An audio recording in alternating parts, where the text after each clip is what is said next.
Hello, everyone. Welcome.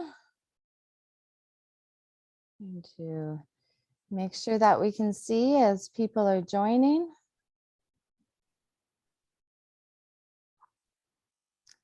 And yeah, just to confirm, those of you who are working tech for me, do you see that people are in? Participants can now see your application. Wonderful. All right, welcome. Yes, we do have some people who are already online. We certainly expect lots more to join. We'll just wait a few more minutes as others do come into the scene. Just to welcome you, I'm Hannah Apricot, co-founder of the Agroforestry Regeneration Communities. And we're very excited you've all joined us for our first big public webinar. Yes, great. I see some of you are saying hello in the chat. That's wonderful. Please do give a shout out of a hello and where you're calling in from. And also if you have an organization that you would like to share their website of, please just share their website and where you're calling from. We're very excited to see, yes, we've got people from Portugal, Canada, Guatemala, Spain. I'm here in the Hawaiian Islands. We have France calling in. It's all so great. We have a very packed day and let's see, very excited for you all to join us. I want to, let's see, my screen sharing is paused. We have certainly some technical stuff we're going to be playing with here. Okay, I see. So I'm just going to jump into it so that we can keep things flowing. Again, hello, I'm Hannah Apricot with the Abundant Earth Foundation and ARC, the Agroforestry Regeneration Communities. We've had almost 400 people sign up for this webinar. We are very excited. And yes, people joining from literally all around the world. And that's because the potential of agroforestry to help with so many different issues concerning climate change, economic equality, food security. The list goes on, and we will be hearing about many of those solutions today. And let's see. So we really invite everybody either today or in the very near future, if you would like to become an ally and help join this movement, or if you would like to make a donation to help this vital work, we invite you to please visit our website at agroforestryrc.org. That's agroforestry and RC standing for regenerationcommunities.org. And that is the place where there is an application to become an ally. Let us know about your project. We'll see if it's a good fit. And really building a community, a global community that is supporting small shareholder farmers so that we can be sharing best practices, share access to funding as we come across opportunities, and really just make sure that we are all helping move this very vital movement forward. And so due to our large audience size, which we are expecting today, we do ask that you put your questions in the special little Q&A section at the bottom of the screen. If you're not familiar with Zoom, if you move your mouse along the bottom, you'll see a number of little aspects, and one of them is Q&A. Unfortunately, we're just going to have a few minutes to do questions after each of our group of speakers go. And so we can't call on anybody directly, and we do ask our speakers to be very to the point so that we can really fly through as many questions as we can. And we also invite everybody to visit the website and put your questions that we're not able to answer in the contact form so that we can get back to you and hopefully get to all of that. And so we have a very exciting lineup for speakers today, starting with Patrick Worms from the World Agroforestry Institute, Natalie Topa, who's done amazing work all around the world, and Roland van Reenen, who has been our key agroforestry teacher for ARC for the last several months, working in East Africa. And then I will hand it over to John Roulac after we do a short Q&A with our first set of speakers, and he will introduce 3 of our partner projects, one in Malawi, Kenya, and Guatemala. And so we are very excited to share all of the work that we have been doing with you all. And so really welcome you. And again, please put your questions in the Q&A section, and we will get to as many as we can. So jumping right into it, I would like to welcome Patrick Worms, who we're very excited can join us. He is one of the leaders in the world in agroforestry and represents the World Agroforestry Organization in Europe and serves as the president of the European Agroforestry Federation. He has been instrumental in helping bring agroforestry to other movements and emphasizing the importance of biodiversity, and his passion to help smallholder farmers has really helped spread this around the world. And so we are very excited to have Patrick here today and learn what we can. So Patrick, take it away, please. Hannah, thank you very much. It's an absolute delight to have been invited and an honor to have been asked to be the very first speaker. So without further ado, let me move on to my presentation, which will start with a sober reminder. And this sober reminder, of course, is the fact that we are living on a planet that is changing quite rapidly. And so agroforestry is a technology, a land use practice that is going to have to operate in a world which is different from the one we are all used to or the one we all grew up with. As Hannah pointed out, I have these 2 different hats. I'm a senior science policy advisor for C4ICRAF, as it's now known, the Center for International Forestry and World Agroforestry, and president of the European Agroforestry Federation. And the reason why dealing with land is so important is primarily because we have finally managed to find the one drug that is better than cocaine, better than LSD, better than fentanyl, better than marijuana. It's carbon. Every single country in the world is getting onto the carbon habit because carbon gives everything that surrounds us. It gives us these comfortable houses, the planes, the computers, the food, the strawberries in December, what have you.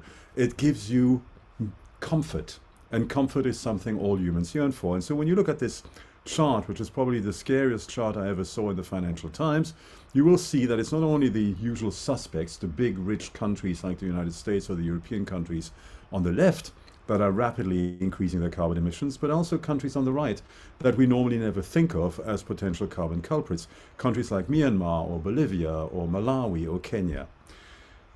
We know, we humans, that this is not a good habit to have, and so we have great big talking shops about it. We started with COP1 in Berlin back in 1995, and we had COP26, I think it was, in Glasgow not that long ago. And superimposed on that long list of COPs is simply the speed and the scale with which we have continued to emit carbon. Just to make it a little bit more scary, still, these increasingly difficult climatic conditions are not going to help to solve some of the existing problems we have with agriculture in this world, and notably the low productivity of agriculture in sub-Saharan Africa. And that is a problem because it leads to population growth, which again makes climate change worse. Why? Because when you have high population densities, the old-time agricultural techniques, notably fallowing, do not become practical anymore, so you overuse the land, so you have less soil organic matter, you have less soil organic carbon, you have a dying soil microbiome, so you have dropping soil fertility, which raises poverty. And if there's one thing that human beings do when they're poor is to have more children on the basis that some at least will survive to adulthood and help you in your old age. And we see that around the world. It's not specific to Africa.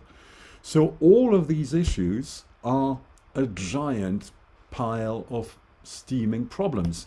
And there is no silver bullet about it. In fact, the only people, it seems sometimes, who can make good money from the climate crisis are the journalists and the novelists who are publishing the titles that are inhabiting our nightmares. So you would be forgiving for beginning to panic. But it's not yet time to reach for the suicide pills, because there is hope. And hope lies beneath our feet. That's because agriculture, this thing that we do to the soil to feed ourselves, is a flawed giant. It's about a third of global greenhouse gas emissions, half of global employment, 2/3 of global land use, and 3/4 of global freshwater use. And you can quibble with some of these figures. The error bars are reasonably large because it's actually not that easy to measure, but whatever, it's huge. And what does all of that investment or all of that pollution generate? In financial terms, less than 5% of GDP. Yes, it's the 5% of GDP that fills our bellies, but still, this is the sign of a wrong industry, an industry with massive problems. But that brings us to some opportunities. The fact is that this sector, which emits so much, and on the left you have a figure from the IPCC, which puts it all at about 25%. On the right you have a figure from Our World in Data, which puts it at about 18%. Again, difficult to measure. But what both of these measures show is that you are dealing with an industrial sector that can potentially not only go down to zero, but by adopting regenerative agricultural practices, can actually help suck down not only all its own emissions, but also emissions from other sectors. So it's a very, very, very nice sector to have, because you're never going to get a Tesla to suck down carbon, but you can get the soil to suck down carbon. And that's why regenerative agriculture is an ace up our sleeve. And don't take my word for it. Take the word of the IPCC, which 2 years ago published a landmark report on land and climate and pointed out and analyzed the various benefits and costs of various ways of responding to the climate emergency based on land management. And what you see near the top there, agroforestry is in fact the most promising technique. Yes, you have one on top, which is increased food productivity. Increased food productivity is the equivalent of sending a wish list to Father Christmas in November, right? Yes, of course we all want increased food productivity, and of course it would help. But unrealistic, because we've been trying that for the last 50 years, and food productivity has increased, but has still provided us with a lot of these problems. So what do we have here? Agroforestry. Really good on mitigation, really good on adaptation, really good on combating desertification, really good on combating land degradation, really good for food security, and really cheap. And if you don't believe the IPCC, maybe you believe Drawdown. Drawdown made this famous calculation. It's drawdown.org. If you don't know the website, it's fascinating. Made this famous calculation of everything that you could do to either stop putting carbon in the air or sucking that carbon back out on the air. And yeah, some of the top 20 solutions are things like wind turbines and nuclear power stations and all those things, and they are important. But they're only a small minority of these top solutions. Most of them have to do with the soil. Most of them have to do with the land. Most of them have to do with the food system. And if we collapse all that, what does it actually mean? What does it boil down to? It only boils down to two things: how we manage trees and how we manage livestock. And once you understand that these are the two main tools you have to deal with our hunger for food, for fiber, for timber, and our need, or imperious need, to draw carbon back out of the atmosphere, then suddenly everything starts falling into places, into broad classes. The first broad class are the grasslands. The grasslands of the planet, which, if you look at the top left, that's the land of Roland Koen, I believe it is. I'm not sure, in South Africa. And you see that the land on the left is clearly very much healthier than the land on the right of that fence. And the reason for that is not amazing chemistry or genetic engineering, it's just much better management of the landscape. And the fact that the only thing you need is better management of the landscape is a blessing, because grasslands are so pervasive on this planet. So we can multiply that good management across those grasslands and regenerate those grasslands, turn them into carbon sinks and create more food.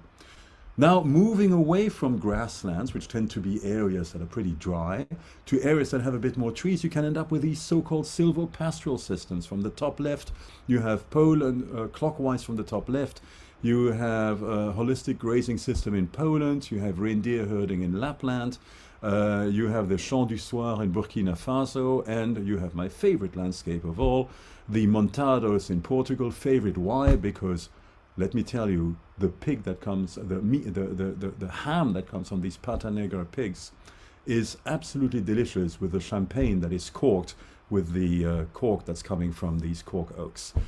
So these landscapes are productive, and they're all productive because they produce a number of different things. In Poland, for example, what you see there is an orchard with these cows.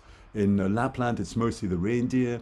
In Burkina Faso, it's crops, it's shea butter from those trees, and of course the animal products. In Portugal, it's the animal products and the cork oaks. Moving again to a more intensive system, an agricultural system, you have these silvo-arable systems, systems where, such as the ones from top left, clockwise again, in Zambia, in England, in Sri Lanka, or in France, systems where you combine the growing of crops, usually perennial, annual crops, but as in Sri Lanka, perennial crops, in that case coconuts, with trees that provide certain ecosystem services. And the ecosystem services that these trees provide, we're going to get to in a minute. But if you're really looking for top productivity, if you're really looking for the kinds of systems that generate extraordinary amount of biomass, some of which you can use as a farmer, you have to look at these polycultural systems. From top left, the chaga gardens in Tanzania, an oil palm system, an oil palm polycropping system in Para State in Brazil, a keyline system in upstate New York, and a combination of all sorts of things in Uganda. And the reason why these systems are more effective is, of course, because you have more interactions between the various components of the various plants, animals, and the soil biome inside those systems. So let's drill down into those, and let's try to understand why these things are so important. How do trees help? If you stop to think about it, it's really obvious. Trees have big fat branches that capture rainfall and big deep roots that channel all of that water into the soil. That means they buffer the water cycle. They help crops survive short droughts. They even help land recharge groundwater resources, because on the right, when you have a lot of forest, you have a lot of evapotranspiration, so most of the water ends up in the form of clouds. If you are in the desert on the left, where the land is heavily degraded, most of the land simply runs off or evaporates straight off the soil. It's when you are in the middle with this intermediate tree density that you maximize your groundwater recharge. What does intermediate tree density mean? It means agroforestry.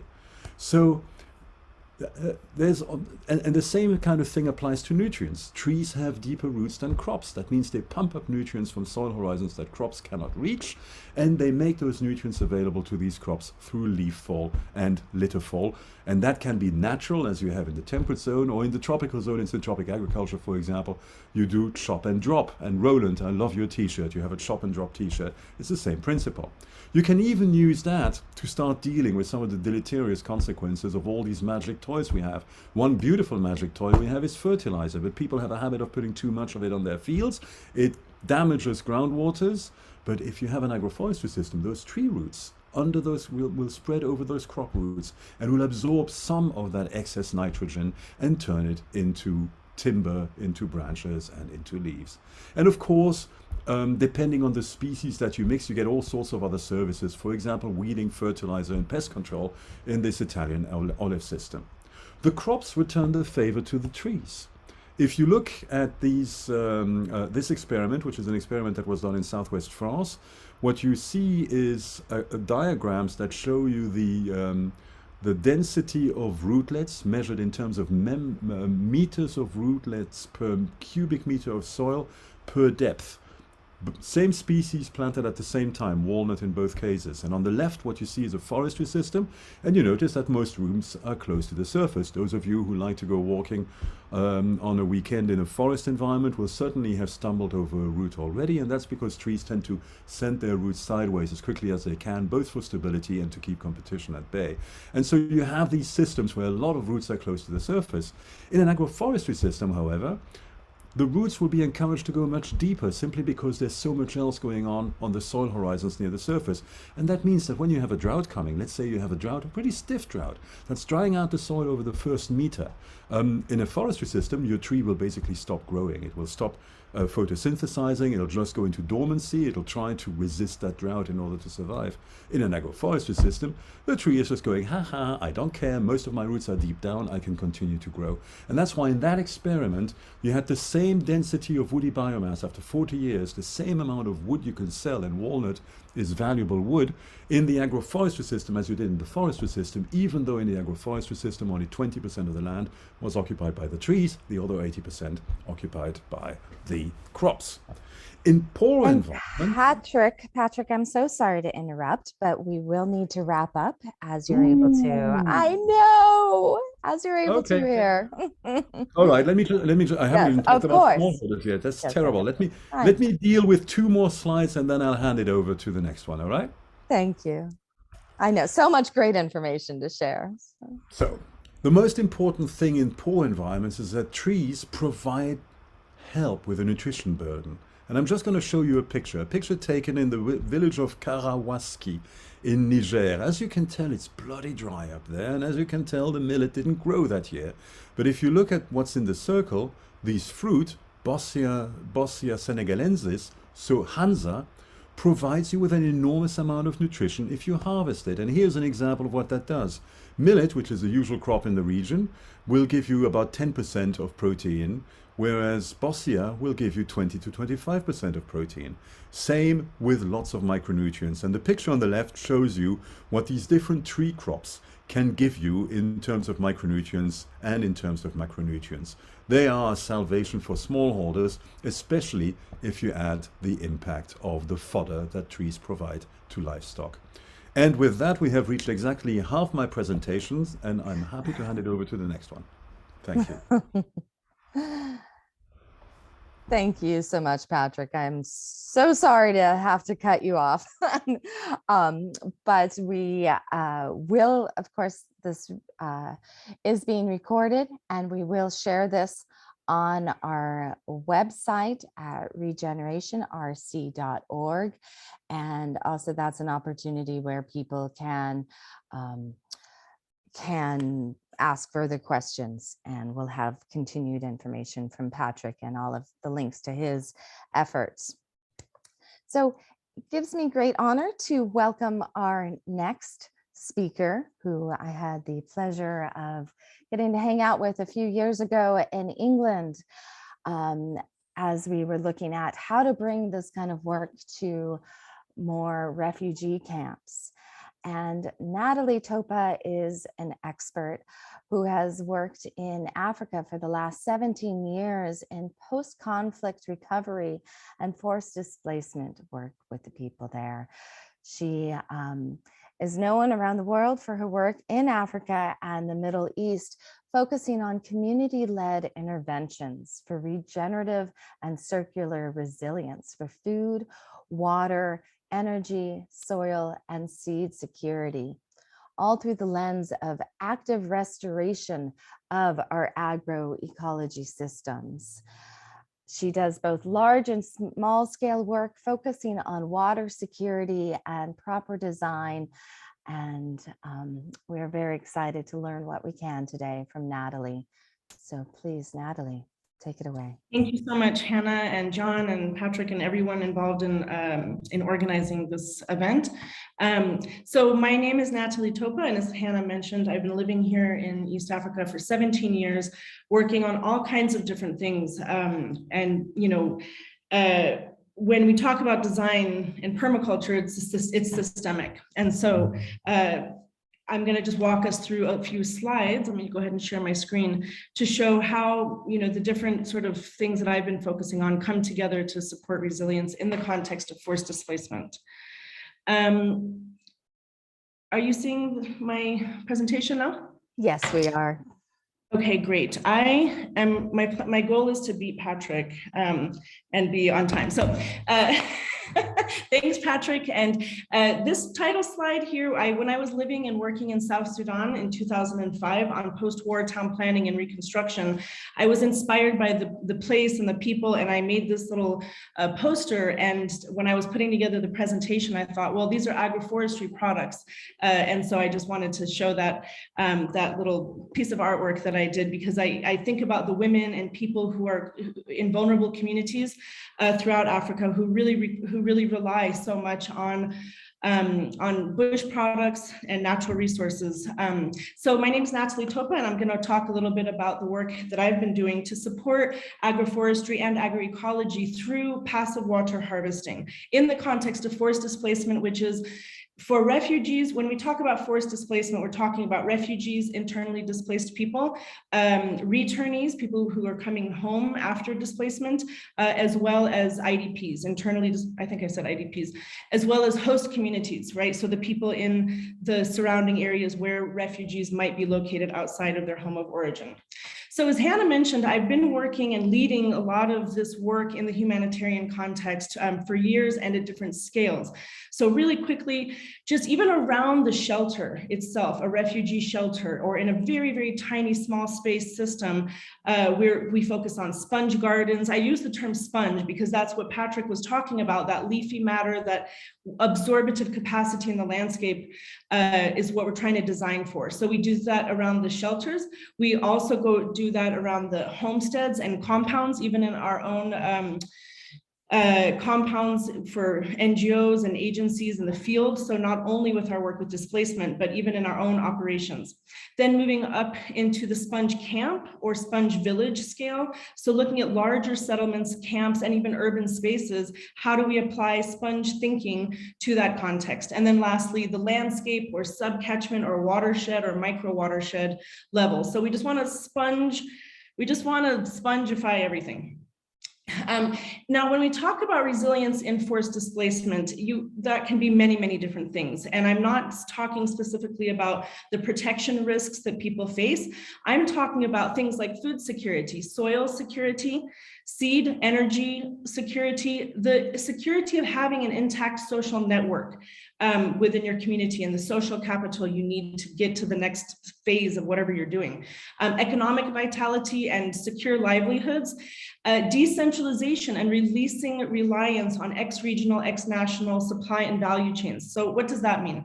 In COVID, during the very beginning, when we had movement restrictions, started having movement restrictions, the thing that became very clear is that food security cannot be a function of the market, right? Markets fail, Hannah. Our stomachs don't fail. Our stomachs don't give a hoot about markets. So we have to decentralize. We have to shorten those value chains. And that also is linked to resilience. Peace and stability is also what makes communities resilient, as well as, and when we talk about agroforestry and agroecosystem restoration, we're doing two things really.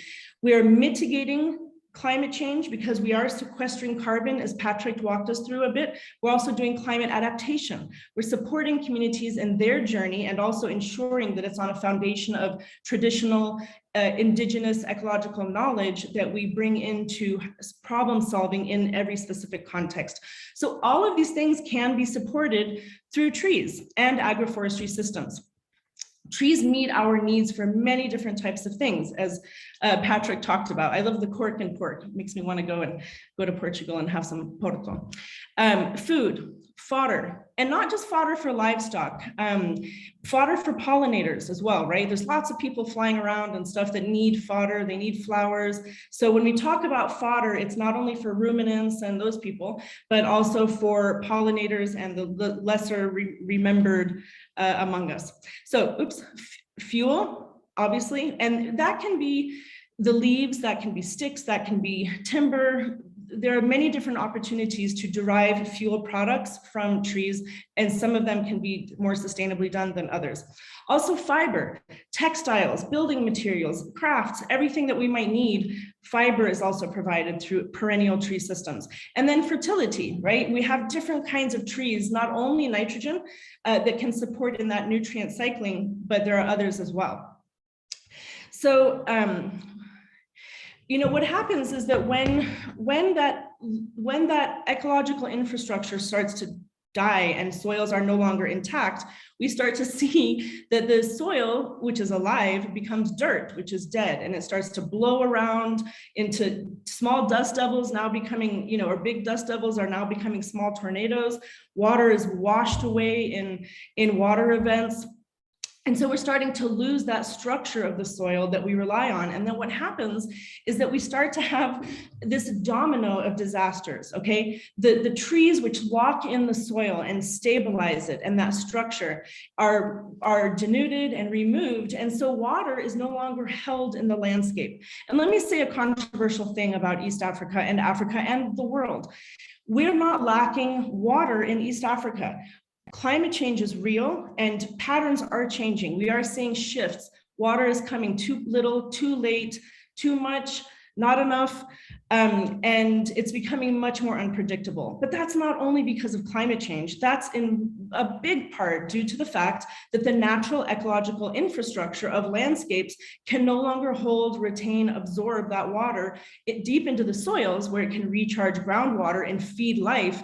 Now it becomes disastrous, right? So water has gone from production to destruction, and we want to reverse that for trees and perennial and annual crops and people. So for domestic and, you know, water use, but also that green water. We say green water, people have heard of black water, gray water, brown water. But when we talk about green water, we're talking about that moisture that is absorbed and held in those interstitial places within the soil and stored long-term for extended growing seasons and things like that. 1 second, let me see if I can move this banner because I can't see the titles of my slides. Okay, so what we focus on are three main things when we do trainings with communities. And a shout out to my colleague Warren Brush here, who's someone that I do a number of trainings with over the last years. So I want to also give him a shout out as well. Geology, hydrology, and biology. Those are the three elements that we have to be focusing on when we're doing restoration of agroecosystems and designing for passive water harvesting. Obviously, the soil is the geology, how we do earthworks, how we do stoneworks, how we organize the geology so that we can impact and manage the energy of water, which is the hydrology, right? And that can be for surface water retention, dams and ponds and lakes and rivers that we want to restore, but also groundwater and groundwater recharge. We've been doing amazing work in East Africa with spring recharge, groundwater recharge, borehole recharge. But all of these require plants and the biology. And when we talk about the biology, we are referring specifically to living soil organisms, as well as the entire soil food web. And, you know, as Patrick did a great job of explaining, the role of those trees, the root systems in pulling up nutrients, in stitching together the soil structure and stability. So we can't ignore the biological aspect, the plants, the perennials, and the annuals. But really what we're talking about is systems, food systems, which are anchored by the permanent perennial stability of trees, perennial vines, shrubs, and things like that. So we know that what happens is that when water is unimpeded, it can have a very incisive and destructive power that just strips nutrients and living soils and that humectic layer right off of our landscape. And then what happens is that we have bare ground and drought as a result. And so what we look at are, you know, every context is completely different. I always say permaculture's middle name is it depends. So depending on where you are, the materials, your budget, your resources, machines versus hand dug initiatives, There are many different ways to apply these things to a landscape. So you might be doing terracing, like we have been working on in Yemen, or keyline design that Patrick mentioned, gully plugging, which I've led in Burundi in one of our projects, and just bioswales on contour, earthen dams. And what happens is that when we slow, spread, and sink water into the landscape, then we are planting the rain, right? And before we plant our trees and before we plant our crops, we want to make sure we plant the rain and get it deep into that soil and then protect it in a number of ways. And then what happens is we have this amazing biological uplift, and that water that we store into the landscape is available year-round for perennial crops, those deep root systems, and you know, again, fodder.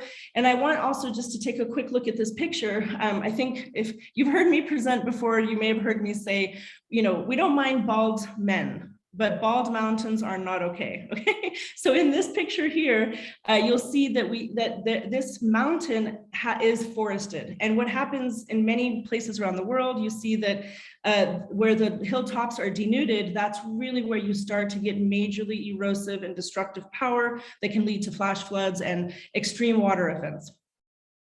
So what we do when we, you know, are engaging with communities is, first of all, looking at the wealth of locally available resources, all of the ingredients from seeds to different plants and medicines and the whole ethnobotanical profile. And that is when we arrive to communities, we are not the experts of that place. We have to listen to the people, the community who have been living there for years and who understand all the resources at hand.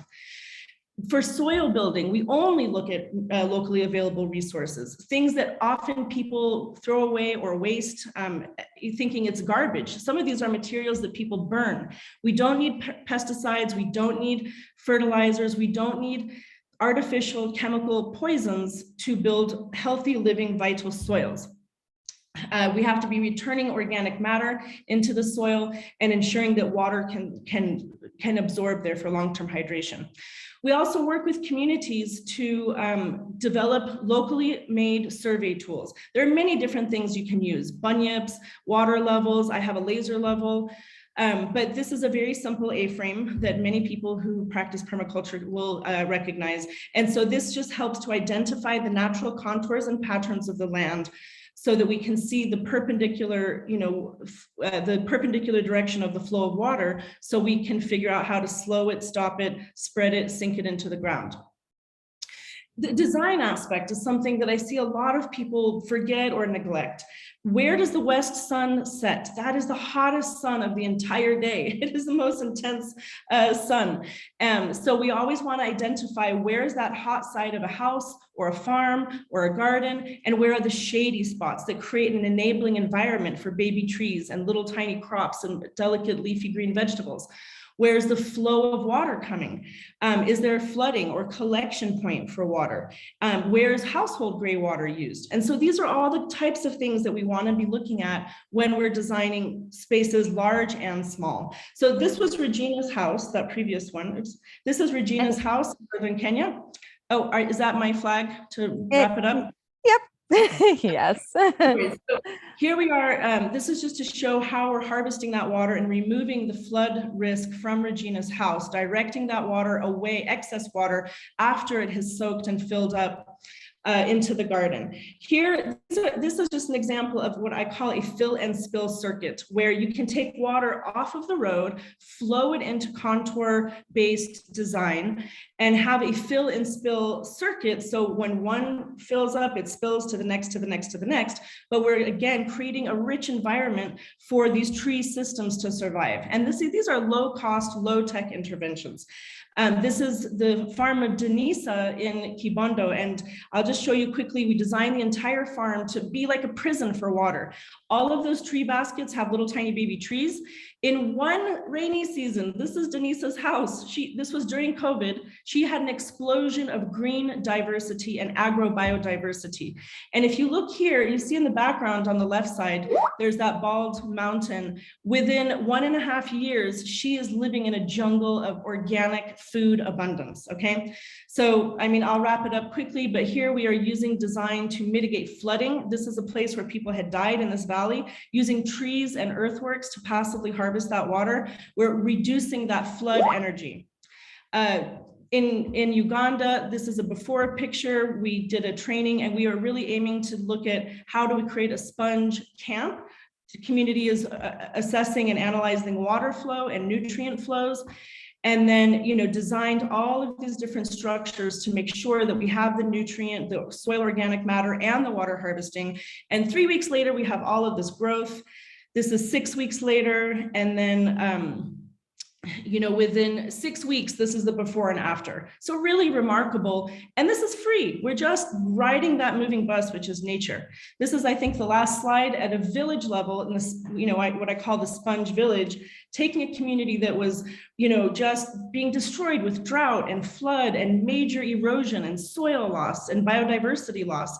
And all we did by design is just make this like Velcro landscape so that those resources of nutrients can remain and soak into the landscape. So thanks for your time, and sorry to rush through that, but there's just a lot of goodness that's happening within East Africa, the work I'm doing, but so many of the other you know, community members within East Africa. And I just would encourage us, donors, NGOs, whoever, to go to the next step, to be furthering these types of initiatives, because they're very accessible. This is democratizing resilience and stability. So thanks a lot, Hannah.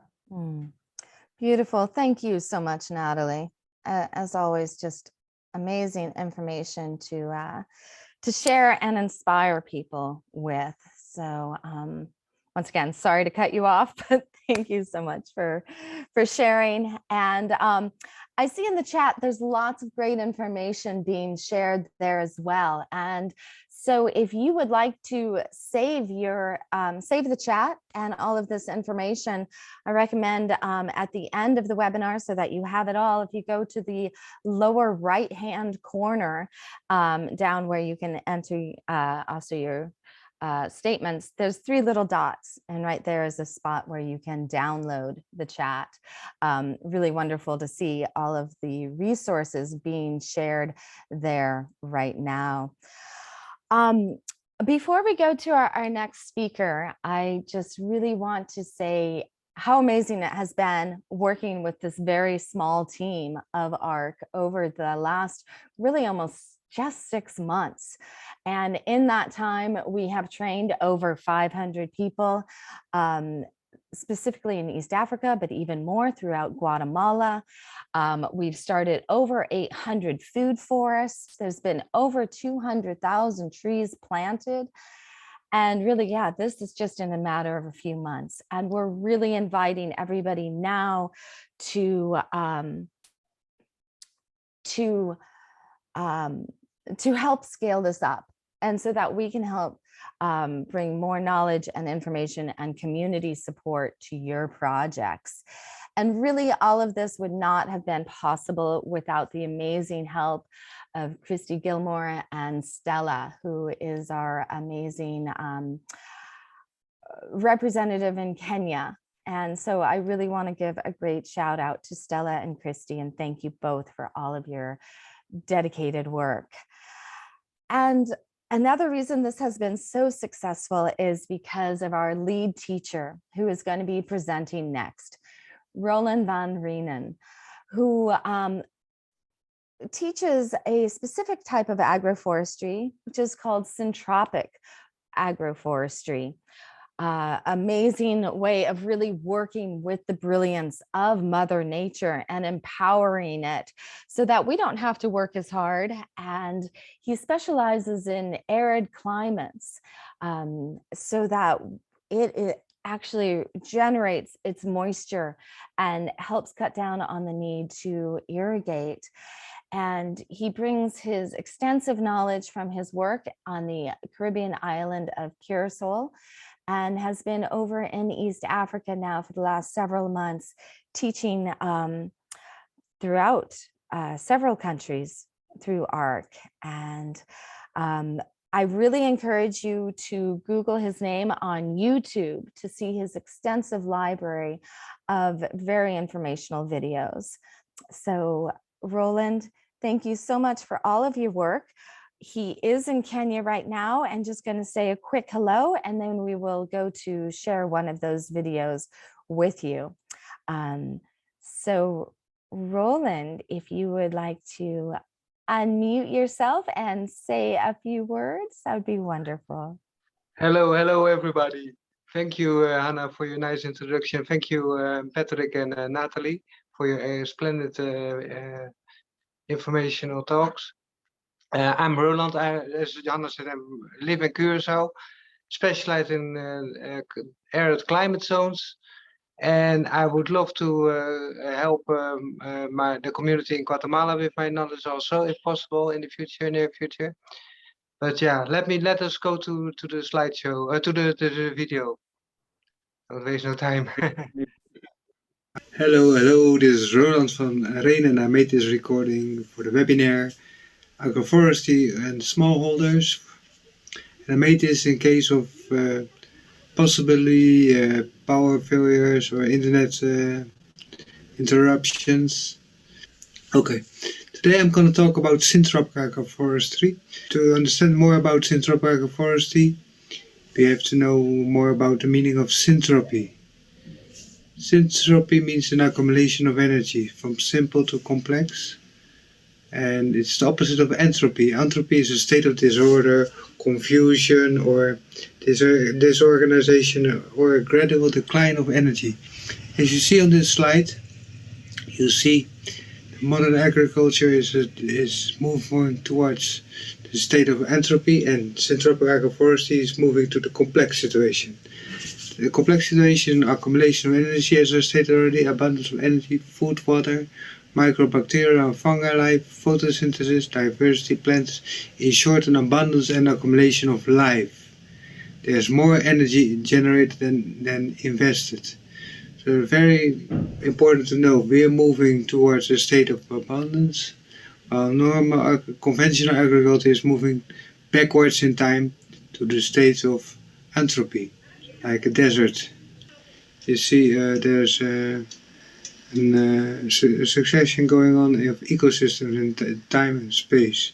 Syntropic agroforestry mimics the natural succession cycles in nature and accelerate those cycles. It's very important to understand. You know, nature has been divided in time sequences that moves towards a certain direction, from the state of entropy to a state of abundance, from a colonizing state to a state of abundance, and in between there's a state of accumulation. So every stage, you know, prepares the way for the next stage by accumulating enough energy, and each stage is made up of a series of cycles that can be divided into placenta, secondary and climax. And each cycle and stage creates the circumstances for the next by accumulating more energy.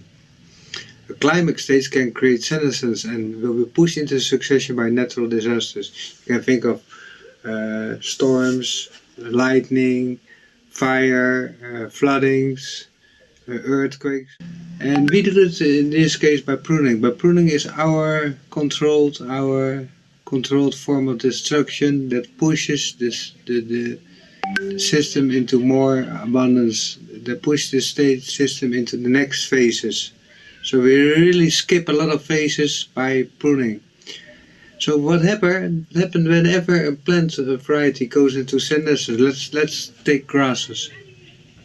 If grasses start to seed, it starts slowing down its process. It starts doesn't need no water anymore, so it starts communicating with the mycorrhizal fungi network that it doesn't need water.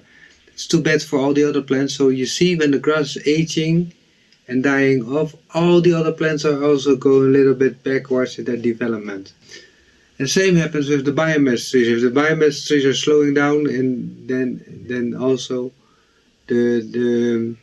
our target trees, the fruit trees, are going down. So we can prevent this and speed up this process, the succession, by pruning. So if you prune the grass, then instead of going down, while the grass starts regrowing, everything starts regrowing with the grass again. So we skip those phases of the climax phases and the destruction by making sure that the climax phase has never been reached. So it will keep on growing. So by pruning the grass, the biomass trees start to grow. By pruning the biomass trees, our target trees, the fruit trees, start growing. Cyclically, it normally take maybe hundreds of years. We can create a forest like even in arid zones, especially in arid zones, where it maybe takes maybe 100 years to get a forest on the ground. We can do it in a year of 3. That's a real advancement of syntropic agroforestry. 5 principles are of syntropic agroforestry, as I have been taught by my teachers Tiago and Murillo, are keep the soil covered always. Maximization of photosynthesis. Stratification is a technology to obtain the maximization of photosynthesis. Stratification means planting in layers. I will come back to that later. Succession and management. All these principles work synergetically to accelerate the succession to the states of abundance. Because it's the states of abundance, that's where we want to be. The picture you see how much organic material put on the soil to keep the soil covered always. Why do we want to reach this state of abundance so eagerly? It is a state of accumulated energy because of the amount of captured photosynthesis. So by applying the stratification, we can increase the amount of photosynthesis to 200%. Let me explain. Because we can plant we divide the stratas in low strata, medium strata, high strata and emergent strata. Low strata means low demand for sunlight, medium strata means medium demand for sunlight, high is high demand for sunlight, emergent is 100% of sunlight demand. That means if you can know which crops belongs to a certain strata, you can plant them very close. So in this case, it's very good for smallholders. So we can plant a lot of trees and also a lot of crops together if we know the strata which they belong to. 80% of the land can be filled with low strata. The next strata we can apply like 60%. Then we have the high strata, which can occupy about 40% of the system. So, and then the emergent strata we only plant 20%. So once you know the different stratas, we can plant them very close together. Now let's do the math. We got 80% of low, then we got 60% of medium, it's 140. Then 40% of the high, that makes it 180, and 20% of the medium. So that means that we got 200% of maximization, 200% of photosynthesis process captures in the system. That's what we call accumulation of energy. That's in itself already syntropy. The state of abundance is a natural habitat for most of our crops. Because if you check the leaf material of most of our vegetable crops, lettuce, the leaves are very vulnerable. They are filled with water. They trust their surroundings. These are not plants to grow in a desert, even in a man-made desert like most farms are. Because by plowing and tilling, you remove all of the other vegetation, expose your crops to full spectrum of sunlight, and they cannot stand it. So most of our crops are supposed to grow in the state of abundance. In the state of abundance, there's not water, for instance, not enough nutrients. There are not enough microbacterial life. There are no weeds there, because weeds don't like to grow in stages where they're dominated by fungi. Pests are rare, because pests indicate a lack of nutrients, lack of energy. That's the most important indication that pests are active, that there's not enough photosynthesis, there's not enough sugar in the leaf material, there's not enough energy, in short. The accumulation of energy fails the crops. Then the pests come in. The water cycles are self-sustaining, and it's with the least amount of energy input we harvest the most of energy. Okay, in order to skip those phases, we mimic a forest that has been destroyed. When the forest has been destroyed, all the trees fall down, the branches cover the soil, the trees are covering the soil, the leaf material cover the soil, so you gotta, in this way, it's an acceleration of growth also, because it's an acceleration of energy that has been falling down to the earth. We mimic this. So instead of starting over again in the colonizer stage, like conventional agriculture does every time they plow, every time you plow, you bring back your land into the colonizer stage. Yeah. So we skip this and start already in the forest-like situation, and fungi-dominated situation in which weeds don't like to grow. And the water will be used will be less because of all the organic material that soak up water, that store water, that can contain the water for a longer period than if there's no organic material. The abundance of crops that are growing in 1 month after implementation in Tanzania, the left picture. A lot of growth. You see, these are all crops and they all grow on the same space, but because they're divided in strata, they won't compete. In the next picture, you see 2 months after the implementation in Central Kenya, you see a lot of crop varieties like maize, kale is there, there's zucchini growing, there's carrots are growing, not visible here, but they're also there. Then they grow very densely because their demands for sunlight are different. So that's the importance of knowing the strata of each and every crop. So syntropic agroforestry is based upon the knowledge of the amount of sunlight each crop needs. If that amount is different, you can plant those crops very close to each other without any competition. That's what we call the stratification. The more shade they need, the more you can plant with. So we also mimic the principle of succession. Crops that produce in different time can be planted also very close. And also, each crop succeeds the other, so in time, and create new space for the next crop. And also, each species creates the conditions for the next species to follow. So each crop creates the better conditions for the next crop to follow. First Syntropic agroforestry farm in Curaçao. Remember, all these crops were all planted in the same day. Put in like 52 seeds in 1 square meter only for vegetables. So in between, afterwards, there's no tilling, there's no work. And normally when you plant maize, you have to wait for a few months to harvest your maize, and in the meantime you don't have no income. But now you before the maize got ready, you got already the radishes, you got cucumbers, you got melon, without losing anything on your maize. And after the maize, the harvest go on without any work, without any tilling, without any applying new fertilizers. The only thing we do is chopping and dropping. And a very interesting thing also is that the vegetables not only bring in cash, they bring in harvest, and you can bring them to the market. But also very important, they nurture, they nourish, and they protect the young vulnerable trees. In the case of this picture, you see in the right picture, you see coffee, completely surrounded by cassava, beans, and also banana. The first picture you see an avocado. Avocado is an emergent tree, but when it's young, it's very vulnerable. We planted them in this case underneath the placenta of cassava. So after the cassava has been harvested after 9 months, then the tree will be shaded by bananas and papaya that are also there. The vegetables are the direct return of your investment, your long-term investment. Okay, this was a very short presentation. If you want to know more, you can check my YouTube channel. That's Roland van Reenen, Forest Farmer. Or send an email to rolandvanreenen@gmail.com. Thank you for watching. Hope you got some information that can be useful for you. Thank you. Thank you so much, Roland. Really appreciate that.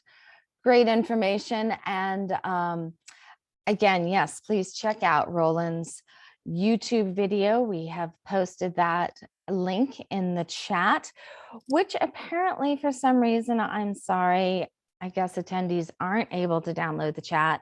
So we will pull out the relevant information and send that out when we send the recording to everybody who is registered. We won't put the chat on the website, but those of you who are here today, we will share that, because as we now transition into our first Q&A section with our first speakers, where unfortunately we don't have much time. And so I'm going to ask everybody to please stay as succinct as you can and to the point, but to be able to share a few more little details. I'm also going to repost in the chat. Aaron Axelrod, who I am glad to call a friend and so impressed by all of her work, shared a link for people who are seeking funding to help get their tree growing projects started. And that is actually our first question I would like to also send to our first three speakers. A big aspect of this work is how do we get initial early funding for starting nurseries, for doing trainings. A lot of this is the reason why we started ARC.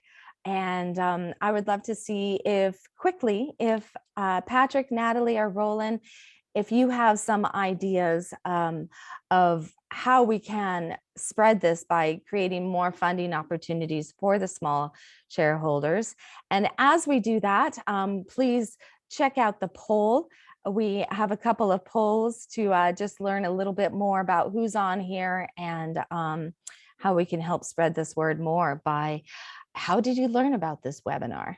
So speakers, do you guys have any ideas of how we can scale this up more and bring in funding? Patrick, please. If I had an idea on how to effectively scale it up to the 500 million smallholders on this planet, we would have heard about it already. The fact is, scaling up is the most difficult of all problems. What we've heard from Roland and from Natalie are fantastic, elegant systems that increase productivity and resilience and can be applied by smallholder farmers with a minimum of choice, maybe sometimes with a little bit more capital expenditure in the case of the landscape work that Natalie's system demands. Yet, we find that these systems do not spread on their own. They need the kind of teachers that Natalie or Roland are to spread, and this is irrelevant of the scale of the farming system. You have exactly the same problem with industrial scale agroforestry systems in Europe or in North America as you do with smallholder scale agroforestry systems in the global south. And those of us who spend time in villages and farms will all be able to tell you the story of having visited one extraordinary farmer who's doing the job really well, and it's usually a she, whose farm is clearly more productive than what the neighbors are doing, and yet the neighbors don't copy her. The neighbors find excuses for why it would not work for them rather than be inspired by that success. And that is a problem of psychology. It's not a problem of technology. It's not a problem of finance. And it's a fiendishly difficult problem to solve. So no, I don't have a problem with the scaling up problem, except maybe for a simple saying, walk together and talk together. It's amazing what a farmer will pick up if you just spend the time walking along their land with them and discussing what's happening on their land with them. But again, it's not scalable. Thank you. Yeah.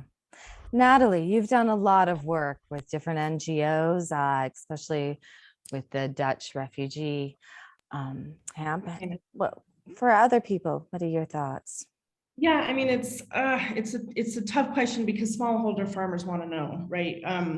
And that's, I have historically for the last almost 20 years been working with very large NGOs who secure funding. You know, I support on proposals, but they secure the funding from various large donors.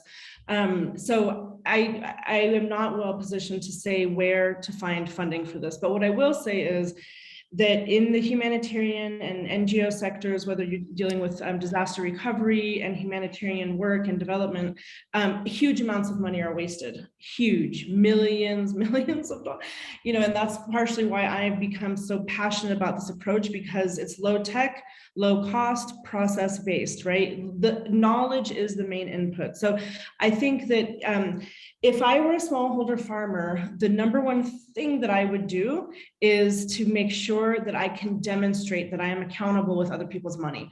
You know, we do have these instances here in all over the world, right? People are, you know, oftentimes misusing resources or whatever. And so if you are a donor, a large donor or small donor, I would say, ask, don't just send money to people. Do not just send money to people who cannot be accountable for it. So for smallholder farmers, be accountable, be documented, have budgets, be ready to back up with paper documentation and show exactly how that money is spent with phone numbers so that people can go back and be like, okay, you know, this is a group or an agency or an NGO NGO or a farmer that has credibility, that has accountability, and we know where those funds are going. So if I were on a very small scale, I would do what I can to demonstrate that there's full accountability with that money so that you can get more, right? And then of course, nurture your demonstration projects, document them. A lot of times I see people doing permaculture, or say that they're doing permaculture projects, and then I see a picture of what they're doing, and I have no idea why it's called anything other than chemical farming. People put pictures on WhatsApp groups. They say, we're doing permaculture. I'm a permaculturalist. I'm a refugee who does permaculture. And they show a picture of a half-dead, dry, bare, hot soil, dusty picture. And so, make sure you're doing things correctly. Make sure you understand the science behind what you're trying to demonstrate, and how you're being really effective in the technical aspects. Because if you have a really good demonstration site, if you have a really powerful, evidence base, that should be pregnant with its own funding. If you can document it well, tell the story, do a case study, and then I think increasingly we are seeing around the world that people want to be funding this kind of stuff and they don't know how to do that. So maybe it's through ARC or these other groups that can be an interlocutor or a hub for, like already there's some opportunities listed in the chat. So, but if you do see a big NGO in your area, ask them, what are you doing? And how is this facilitating the restoration of our water cycles, nutrient cycles here? Don't come with chemicals, don't come with fake seeds, don't come with degenerative seeds, right? So, just make sure you know what you're doing and how to talk about it, how to write about it. And if not, I would say for people who are not necessarily in the Global South, but who have experience with, maybe templates, models, how do you write a grant? Grant making, grant writing is a skill that is so key for people of all levels. So that's my thought. Thanks. Wonderful. Thank you both. Yes. And again, that's a big part of why we started ARC, to build this global community so that we can go after larger funding to then disperse to the smallholder farmers, and also to share links and information like Aaron did in the chat, which I just reposted, so that individuals can try to seek the funding. Roland, I'd like to direct some questions that came in to you. And if you could please say, how do you integrate animals into the system, as well as just a sentence or two about the difference between syntropic agroforestry and permaculture? Okay, let me start with the last question, maybe, because that's a question that has mostly been asked. Permaculture is a very broad science. It contains subjects of housing, energy. Well, one of those sciences is food forestry, and syntropic agroforestry is falling under food forestry. So it could be, though it's originated from a different source, and apart from permaculture, it could be located underneath the umbrella of food forestry or permaculture. Then the first question. Yeah, animals could be integrated, but then maybe you have to make a choice mostly after a year. Or if you want to start earlier, you have to make sure that you have fencing so that the animals won't eat your placenta, because the placenta is very essential. That's are the crops that protect your young trees, so they shouldn't be eaten by your livestock also. And if you do so, you can also choose to instead of having a vegetable line in the middle, because it's separated in tree line, 2 grass lines and a vegetable line, you can also make sure that you have only grass in the middle, where your livestock can rotate. But I would suggest to harvest first your vegetables, make some to get a decent income with your vegetables. In the meantime, they will protect your trees, and from then on, work on fencing the tree lines, and then you can let the livestock rotate through the system. Yeah, very good possible. Excellent. Thank you so much. Unfortunately, we're out of time for our Q&A. I know there were a few other questions in the chat. Oh, and now a bunch more have come into the section there. There's lots of people working in Uganda and East Africa who would like to connect. And we will try to get to answers to these questions and share them with our speakers and have them on our website. And we are also growing our advisor team with leading experts in agroforestry from around the world. And again, if you want to send in a question afterwards, I'll post in the chat again in a minute our contact link, as well as our donation link. And so if you would like to make any size donation from small to extremely large to help these smallholder farmers that we are bringing together, we really appreciate that. And is tax deductible in the US through the Abundant Earth Foundation. But on that note, I would like to send such a big, sincere thank you to our first round of speakers and turn it over to my co-founder and longtime friend, John Roulac. So thank you, John. And I'm going to, and John, you'll need to unmute yourself.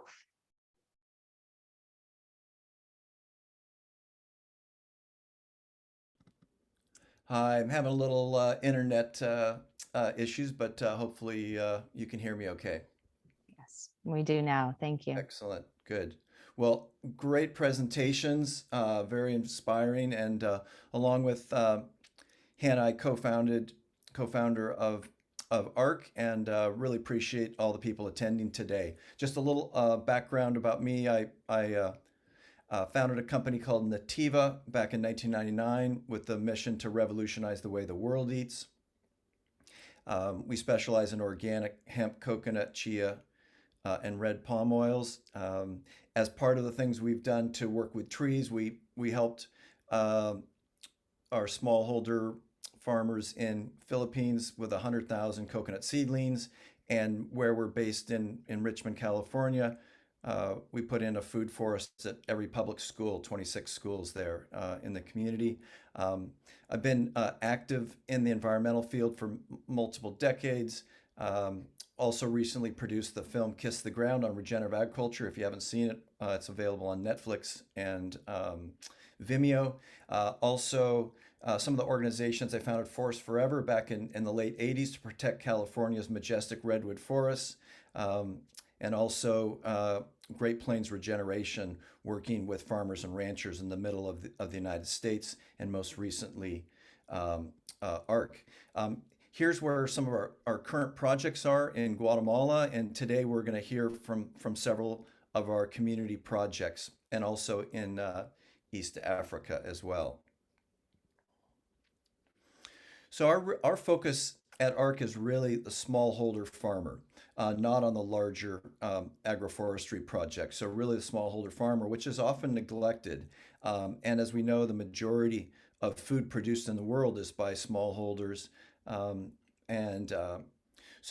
one of the things we work on is really best practices, and understand ARC, we don't start projects around the world. We really work with existing community-based projects and help them providing best practices.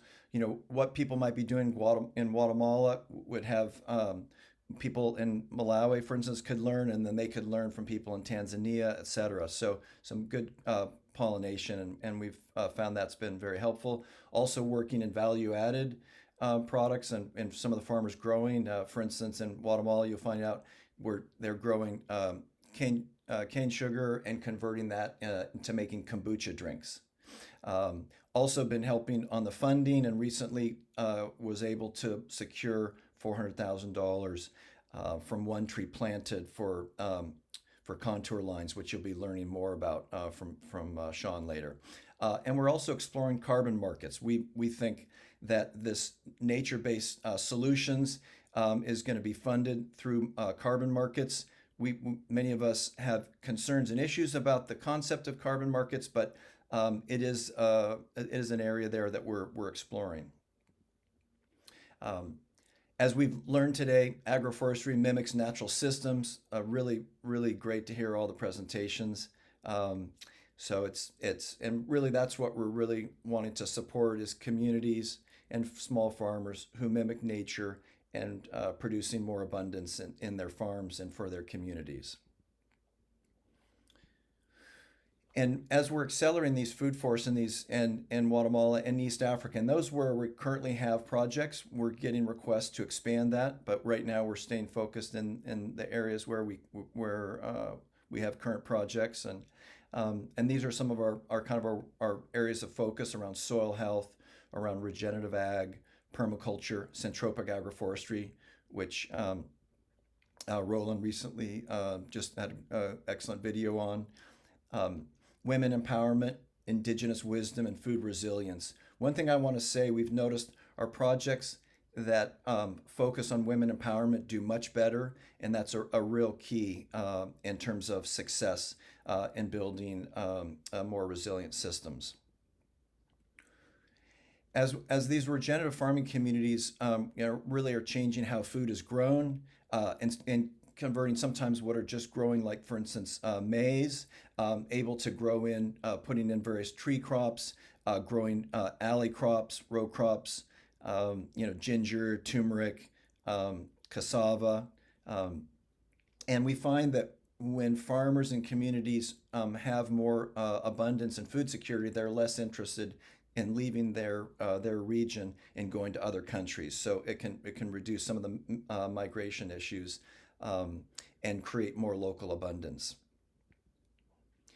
And when we really look here, regenerative agriculture, one of the key issues is where do you get your fertilizer? We like to say we get the fertilizer from trees and nature. Here's an example up above.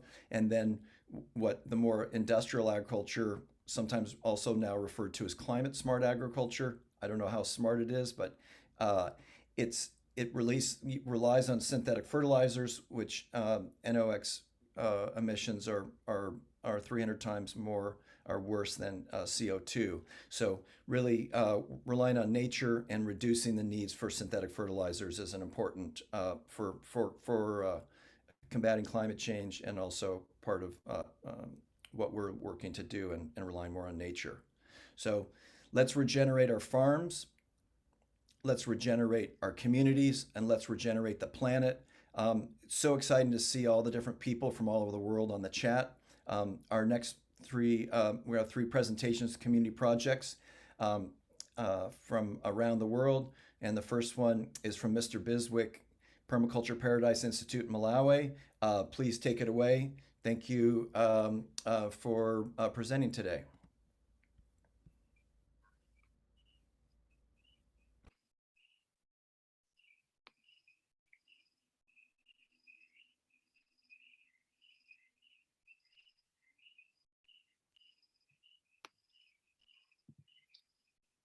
Hi, everyone. Welcome to Permaculture Paradise Institute. We are a demonstration and training center which demonstrates how local available resources can be used to alleviate poverty, hunger, malnutrition, resource depletion, climate change, and many other challenges that a lot of people face, mostly in Malawi. I've been teaching permaculture for over 15 years now. And of recent, in 2017, my wife and I co-founded Permaculture Paradise Institute. And we had to quit job in order to create a model and future where a majority of the people in Malawi become mind independent with positive self-esteem that would create possibilities of an effective life. Because we realized that most of the people in Malawi are poor, jobless, malnourished, and face many of the challenges that you may think of. We also wanted to establish a model farm because we lived in a country whose majority of its population are smallholder farmers and poor farmers. And Malawi has over 17 million people, of which half of the people live are poor, and quota of the population are people living in severe poverty. Over 85% of the farmers in Malawi are subsistence farmers, but unfortunately over 50% of the kids under the age of 5 are nutritionally stunted because most of the meals are focused on corn and staples. In 2017, we bought 7 hectares piece of land to demonstrate how we could use local available resources to reverse this maize. In 4 years, we transformed this piece of land into paradise, where we've got over 200 foods, of which 90% of the foods we never planted are trees which we regenerated. We've got different demonstrations. We demonstrate permaculture from a household level to a farm level in the dry land and wetland. So this is a classic example on how we demonstrate permaculture at a household level in the city. So we call this urban permaculture, where we've got plenty of edible plants and medicinal plants, timber. We use solar and we use all of our grey water to grow food. We have aquaculture systems. We grow organic vegetables and multifunctional landscapes. And we use biogas for cooking. The backyard of our house is an edible living food forest, which we managed to regenerate in 4 years. So this is a classic example on how people could reverse most of the challenges that we face in Malawi by application of permaculture principles to more of an abundant life. This is a small example of how we use grey water to grow food. So all these bananas are grown using grey water from our shower room, and you can see the difference from January 2019 to January 2021. So this used to be a bare swept ground around that house, and now in 2021, it's an edible jungle of food. We've got edible car parks where we demonstrate how people could be growing, creating food forests around their car parks to provide shade for the cars and provide food for the people. So this is Rosella, a very famous drink. It's a vegetable as well as a juice. We also grow bananas behind our toilets. So this is black water used to grow food. So we do not have septic tank. All of our water from the toilet is directed into food producing gardens, and we've got food forest in miniature. We also demonstrate permaculture in the rural areas. This is how a Malawian household would look like if it was designed in the permaculture way. So we demonstrate how we can maximize the potential of every square meter to grow food instead of sweeping, because in most cases in Africa and Malawi, the surrounding of the households are swept bare. The trees are cut down, the grasses is cut down, everything is banked. So we have got a demonstration, a food forest around a homestead to demonstrate how we could be growing food at a household level in Malawi. So this picture shows a transition from 2018 to 2020. The very same food forests I just showed in the previous slide, showing how we managed to transform, to convert a bare ground into a food forest. We also demonstrate land-fed agriculture, bearing in mind that most of the farmers in Malawi focus on maize, and most of them are affected by droughts and erratic rains and the like. So we've got a demonstration where we demonstrate how agroforestry could reverse such problems. So this is cassava. 10 beds gives us 1,000 kgs, of which every root weighs up to 5.5 kgs and 1.5 meters long. It's a huge cassava root that can feed a family. one root can feed a family in a day or two. We also demonstrate rice intensification system, how people could be using their wetlands by growing rice using rice intensification system, by also incorporating other crops, as well as animals like ducks and fish. So we've got fish in the water, and we run ducks, and we also incorporate other plants within that system. On the other side, we also demonstrate natural tree regeneration, because we realize that there are lots of projects, tree planting projects in Malawi. What we focus so much are the trees survived, not the trees planted. Unfortunately, the government and many of the organizations promoting tree planting, the focus on the trees planted, not the trees survived. So we've got an approach where we promote tree regeneration, managing already existing trees, because these trees are already suited to the environment and they're adapted to the climate and do not need attention. In these natural regeneration systems, you can see the transition from June 2018 to February 2021, we managed to bring back a forest, which was not there. So this used to be a seasonal farmland, and we converted it into a food forest. This is 0.4, this forest I'm showing in this slide is 0.4 acres, where we've got 2,500 trees, which provide us with lots of fruits, vegetables, natural staples, edible caterpillars, and edible crickets. So these are some of the examples of fruits which we get from these forests. You can see some of them there. Mato, Mafo, Mbulumbunje, Mai, Gunkumala. These are local names, so don't ask me about English names because I'm talking about local plants in this slide. So now you can see how productive our forest. We get plenty of foods from forests which we never planted. Besides the fruits, vegetables, and the staples that we get from the forest, we also get edible caterpillars. You can see some of the edible caterpillars, like the mopane worms. You can see grasshoppers there, you can see giant crickets. And we also do manage our animals within the forest. So these are also grazing areas. We've got grazing areas where we run our animals. So our animals are pasture fed. You can see we've got sheep, ducks, we've got turkeys, guinea fowls, we've got cattle, we've got goats, we've got doves, we've got chickens. So all of these animals kept in the forest, they're managed in the forest, and this is where we get milk and animal products. We work with 400 farmers in 2 different districts who are applying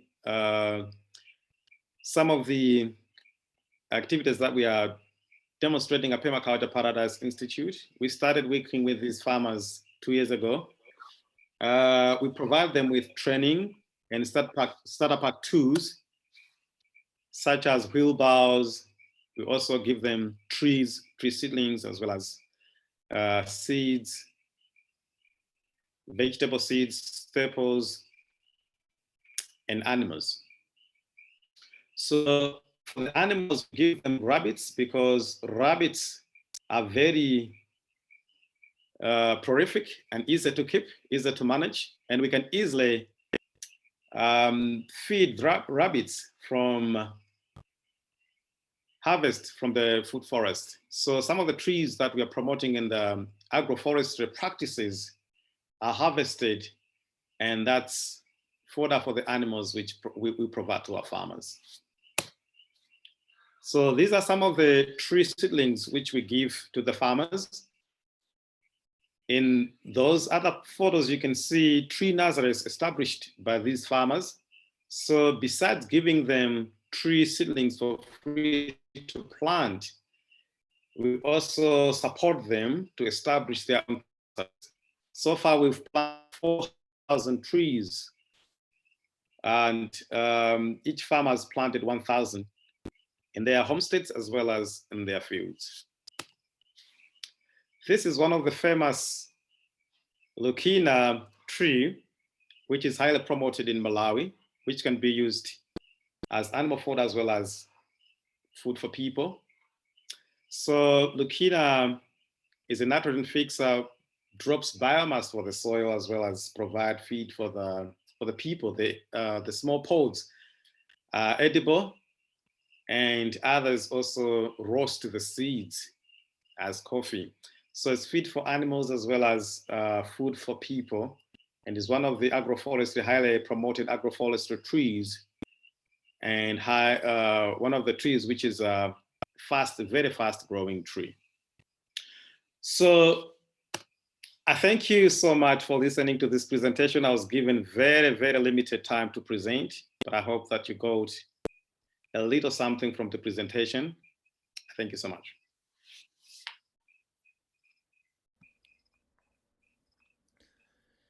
Thank you, Mr. Biswick, for your presentation. Yeah, excellent to see all the things, all the different crops growing and integrating the animals. Our next presenter is Willis from Kenya, so I'll go ahead and turn it over to Willis. Welcome.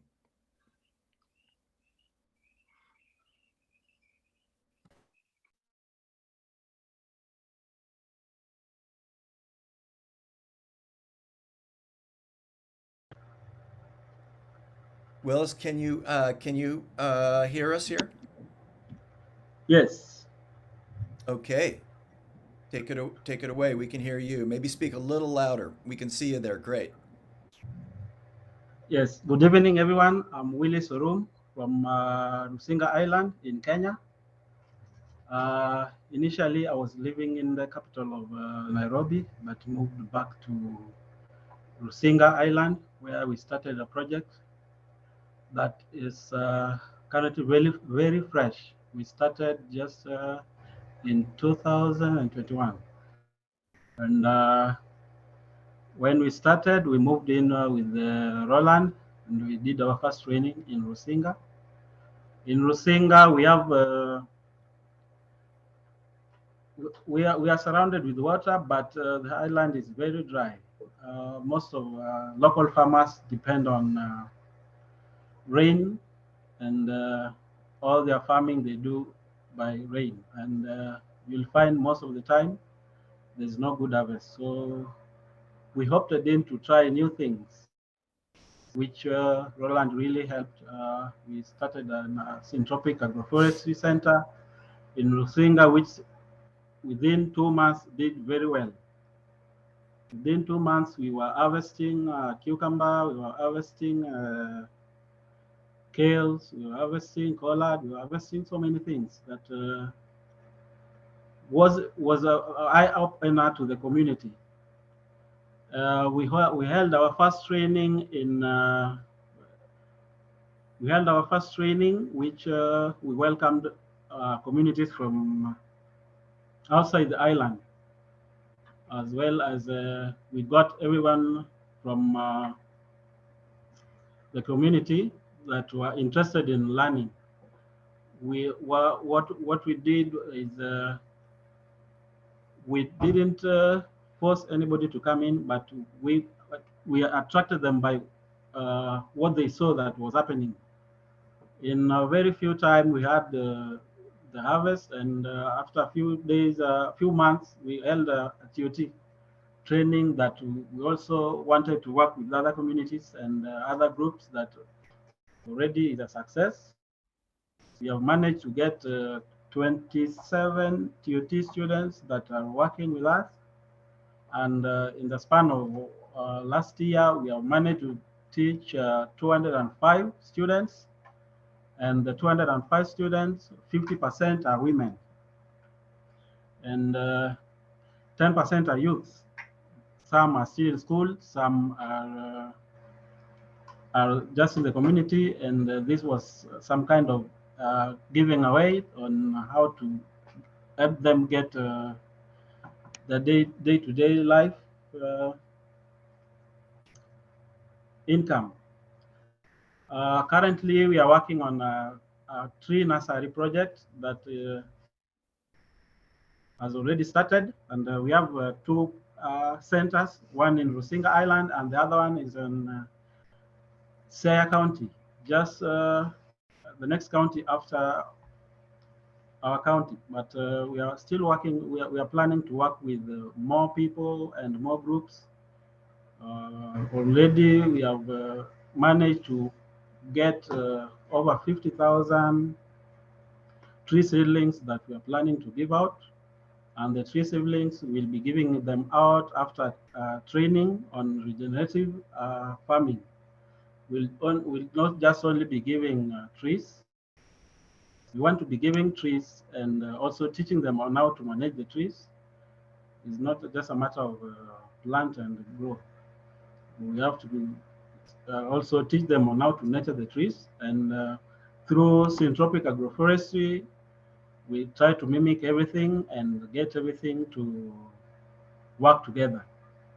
So currently we have registered farmers that will start working with, and already we have trees that we'll be giving out, and we are planning on our first training that will happen by end of February. Yes, and also would like to say a little bit about my project. We have an orphanage in Nairobi and another one in Likoni, Mombasa. So we have been working closely with orphanages, trying to get to teach them on how to grow their own food and limit on day-to-day expenses, which have worked successfully in some of the orphanages that we run, and the orphanages are some that welcome us to come and teach them on how to get a farm or maintain something that can help them feed the children. So we have been working with the communities, orphanages, and schools. Yes, I wouldn't want to take much of your time because my presentation couldn't come up early, but I think that's what we are doing right now, and we are still working on other things that will be coming up on a day-to-day basis, and we'll be updating our website soon. So if you have time, you can check on our website and you'll get more information. Thank you. Thank you, Willis. Appreciate the presentation. Yeah, exciting to see the different things going on in your project. One thing, I know we're running a little over time here, but we got one last presentation. One thing is if you do have some questions, you can put it in the Q&A here in the bottom there of Zoom, and remember, visit our website. And if we don't get to all the questions, you can go to our website and put it in the contact us. There's a form there, and we can answer some of those. And we'll be posting the recording of this video and some of the slides, as well as on the event page. And then we can also send some of these, see if we can send some of the chat to the various people attending today. So our last presenter, Sean from Guatemala with Contour Lines. Looking forward to your presentation, and please take it away, Sean. All right, thank you, John. Good morning, everyone. I'm here in Antigua, Guatemala. I'm going to turn the screen around so I can show you what I'm looking at here. There you can see two volcanoes. Fuego, that's the one that's exploding. Catenango, that's the one next to it. We currently have two communities that we work with on a Catenango, the not exploding one. And the main challenge there, the agricultural challenge, is the soil's very sandy. It's volcanic gravel, almost very sandy soil, meaning that water just infiltrates straight through it. It dries out very quickly, and it leaches nutrients. It doesn't retain nutrients very well. So that's here. Compare that to Livingston, Guatemala. That's where I started working in this country 4 years ago. We now have projects in 28 villages in Livingston, that's on the Caribbean coast. And it's a different issue there. There's a lot of clay soil and rocks. So the issue with that is that with the rainfall, a lot of the topsoil washes away. So how do you solve those issues? In both cases, it's incorporate organic matter. Soil too sandy, add organic matter.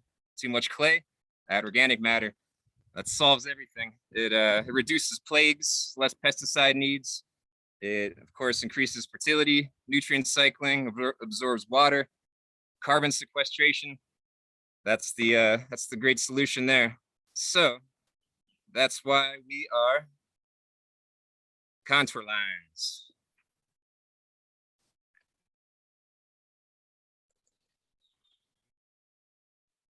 So contour lines, it's an agroforestry system. They're rows of legume trees, tight spacing on contour, along with branches, trunks, debris piled up along those lines on level. And of course with productive crops as well, which I'll explain in a minute. So the legumes, that produces the organic matter, and the debris walls that keeps it from washing away, which is a big issue here in the tropics. So it's an erosion control system. And the effects of that on the lands. Here, I've done some studies in one of our pilot sites there in Livingston. On the right, that's the pilot site, it's agroforestry. On the left, that's what the agroforestry used to look like. It's still in pasture, just on the other side of the fence there. So that's the control site to compare for these studies. So I did one, it's a very basic study. You just pick locations at random throughout the site, mark off 1 meter square, and then you count how many plant species are in that meter square. So and then you do it a bunch of times, average it together. On the pasture side, only 4 species of plants per square meter. On the agroforestry side, 13.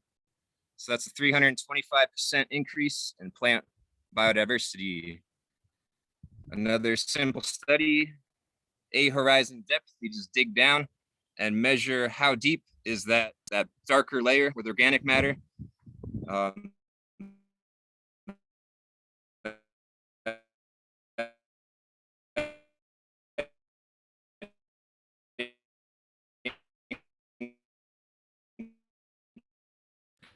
Sean, your Increased bit, your 2.5 voice, times.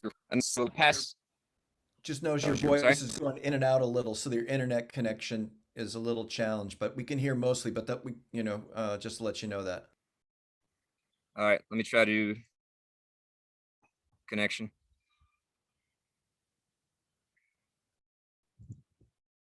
All right, how about now? Good, good. You just may not use as data heavy, slides maybe too. All right. So another study we did on this pilot site, we sent samples off to the lab. A lot of things improved. Of course, the pH is up.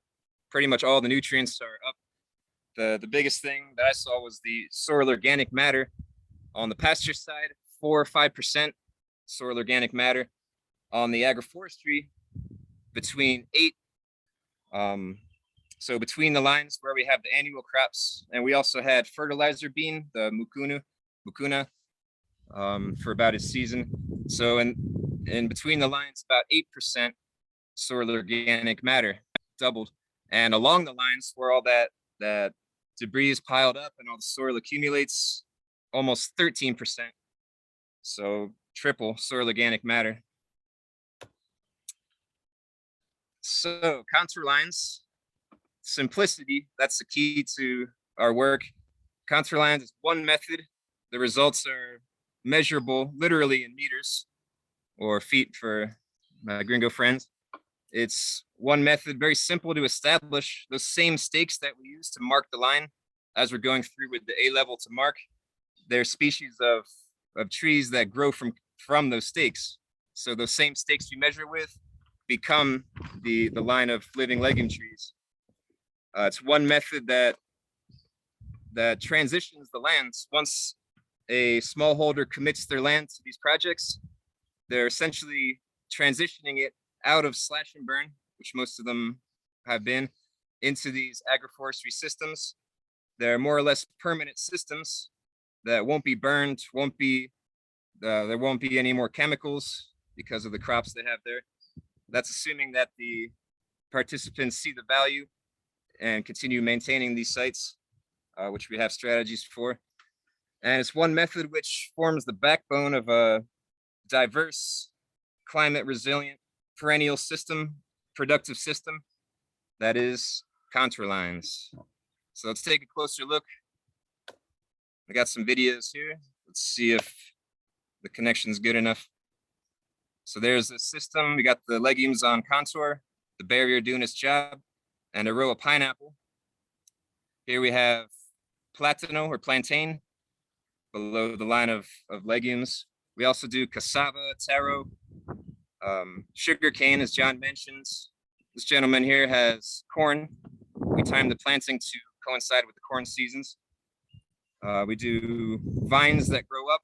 Let me pause it here. So this is the, he also has turmeric there by his feet. That's Nelson. Ginger as well, we grow in the shade. Then we have black pepper, passion fruit growing up the stakes. Very diverse system. So what Nelson's doing here, that's chopping and dropping these legume trees. That's after just 1 year of growth. Just chop it back. They keep growing, keep chopping. You put the mulch down around the crops, and the sticks, the branches you lay down as that debris wall. And look at that. You can see the effect that has. The debris wall, all that soil accumulating behind the line that stays there, causing a sort of terracing effect. That soil that otherwise would be in the stream, now it's held in place for fertility. Enter the fruit trees. All right. So the fruit trees are the main long-term productive crops of these systems. I got to give a shout out to Dwight Carter, Frutas del Mundo. That's where you can see here. We buy all the fruit trees from Dwight. You can see here there's carambola, there's starfruit, rambutan, avocado, mango, all the citrus, cacao, jocote, zapote. He's got over 70 species of fruit trees. And his list, that's the list we give to communities, and they choose the trees they want. So it's a great business. His nursery here, 80% of our project costs go to these, go to his nursery, go to paying for these fruit trees. It's a great operation. He has 10 families working there that they're not just workers, they're actually business owners. So it's a good social enterprise. So here we have about 10,000 trees going out in the past season. This is here in Livingston. So the fruit trees, they're also, you can see them as the incentive so that the benefactors adopt these systems, seeking these fruit trees because they're grafted, they're valuable. Like campesinos, they all understand the value of these fruit trees, and they're quite expensive. So by offering these fruit trees, in a way, we're incentivizing people to adopt these agroforestry systems. Here we have a former intern of ours, who's now a technician teaching his community. That's another key part of these projects, is that we have technicians that train, that do the work the whole way through, and that return to supervise and make sure the sites are being well maintained. That's Nelson there with some cacao.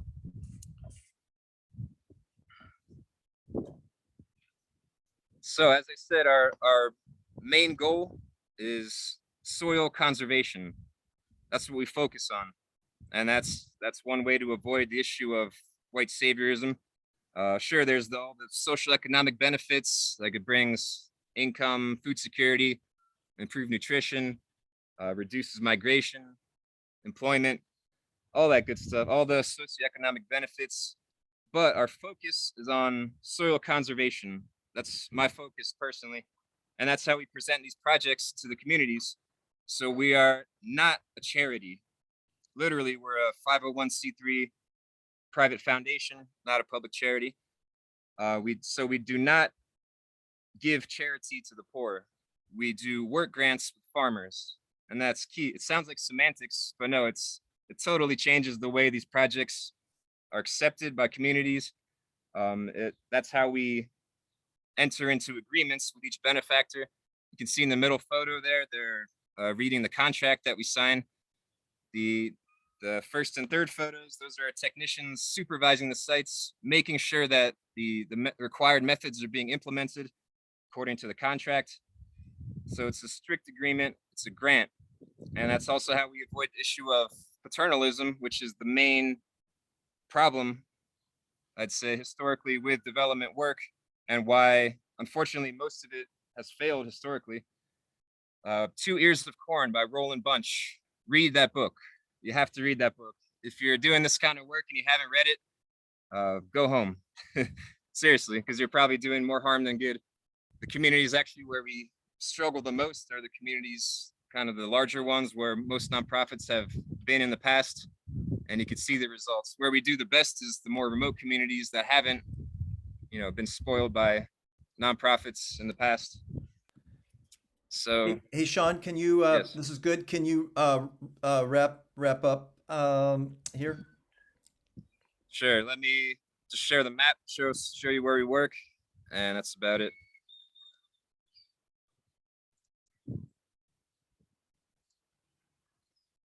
All right, so here's Guatemala, Caribbean coast. That's where I started in 2019.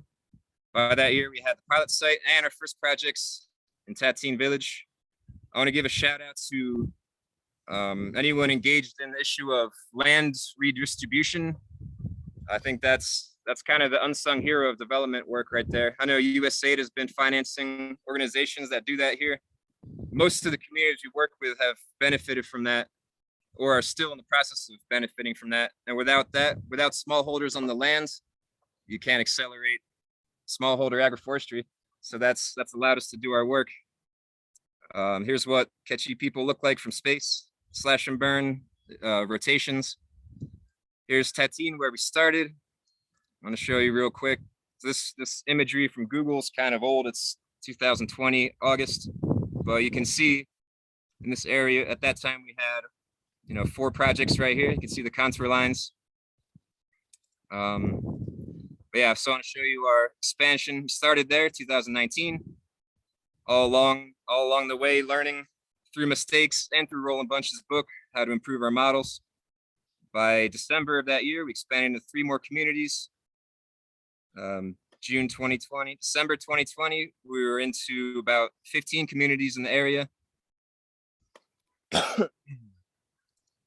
So June of this past year, we started in new regions, El Astor, where most of the Quechua migrated from as refugees during the conflict. Puerto Barrios, along the coast with Honduras. We also started here in Antigua, like I mentioned.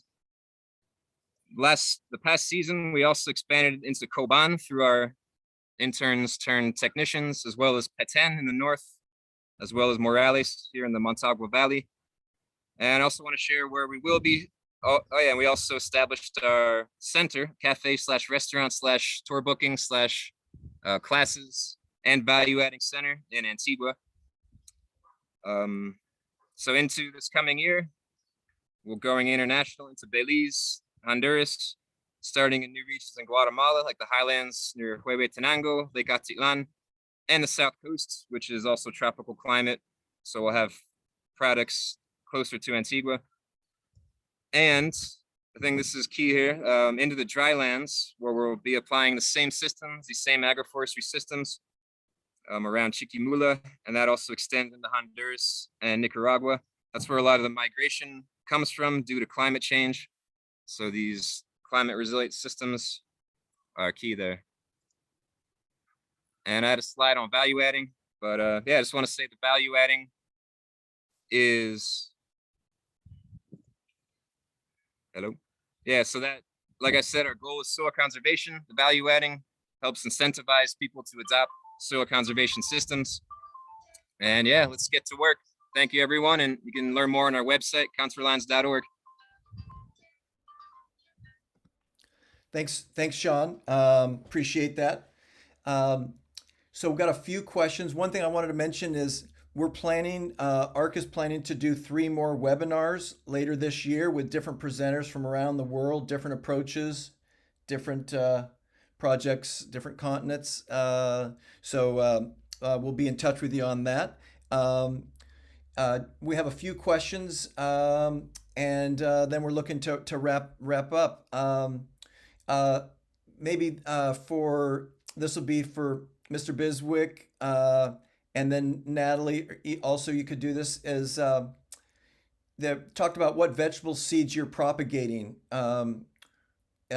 This gentleman, this person mentioned that's in coastal Kenya. They get a lot of commercial branded seeds.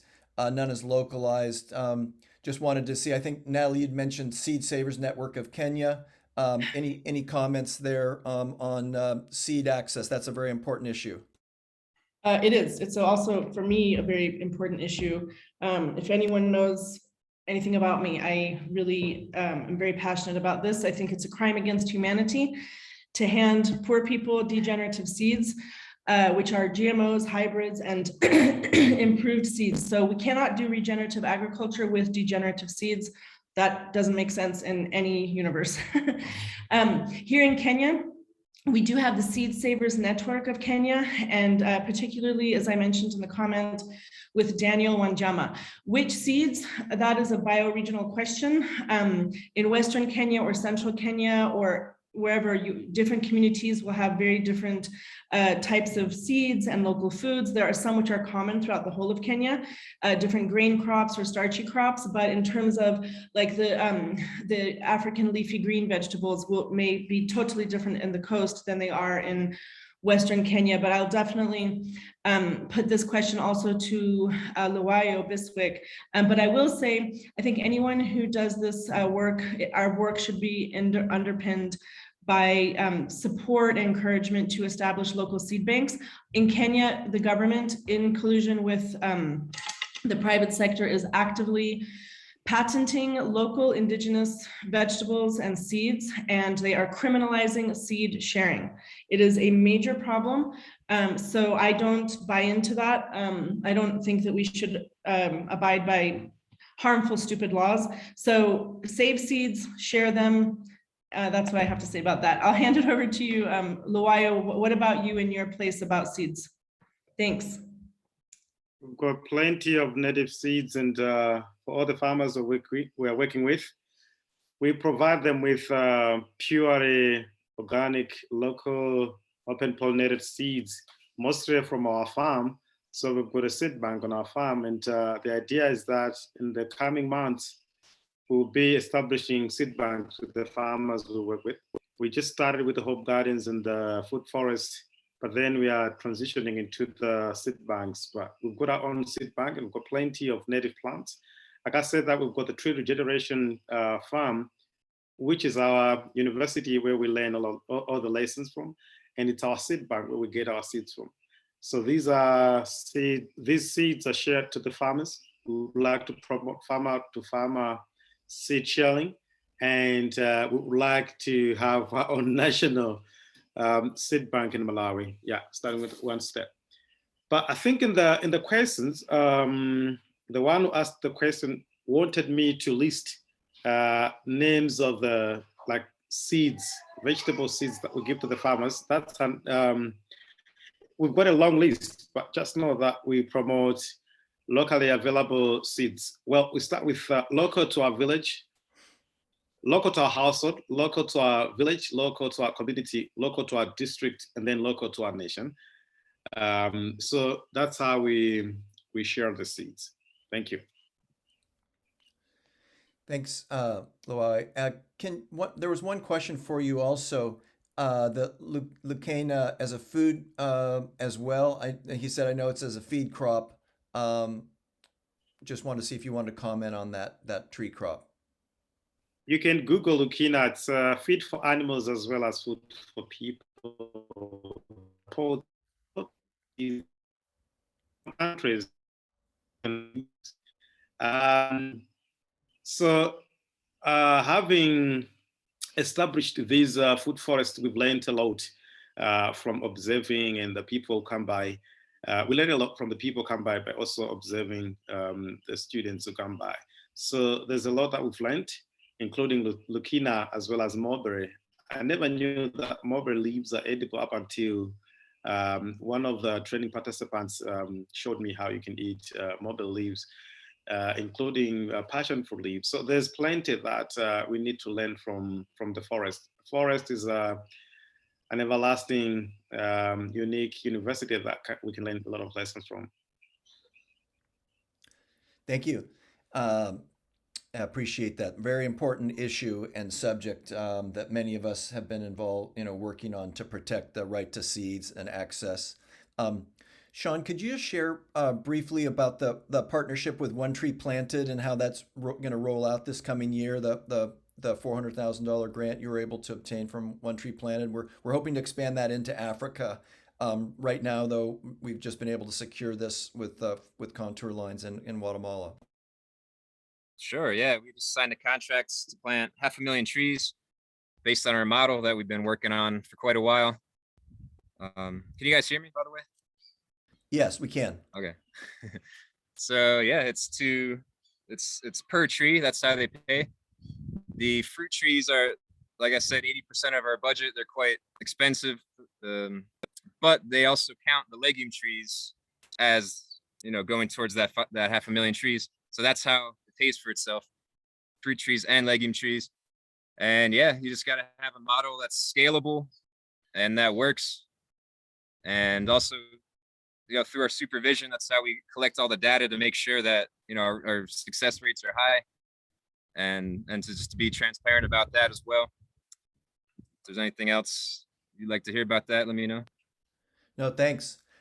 Thanks, Sean. And I want to thank all the panelists and the moderators and the text today. This has been a great opportunity to share, and thanks for everybody who attended for their participation and questions and networking. We'll be putting up all this recording and also some of the slides, not all the slides, but most of the slides on our webpage, and then we'll also see if we can share some of the chat as well. And if you look in the chat, right in there, we have a link to on our agroforestry events, Smallholder. We'll have that, and you'll also be alerted for the next 3 presentations. We're looking for a webinar in the end of March, early April, then early June, and then October. And I'll just turn it over to Hannah to close it. Just say anything last things. Thanks again, everyone. Yes, just thank you so much to everybody, our amazing speakers, everybody who participated, and thank you for staying on longer. We know we need to make these 2 hours at least because there is so much wonderful information to share with you all.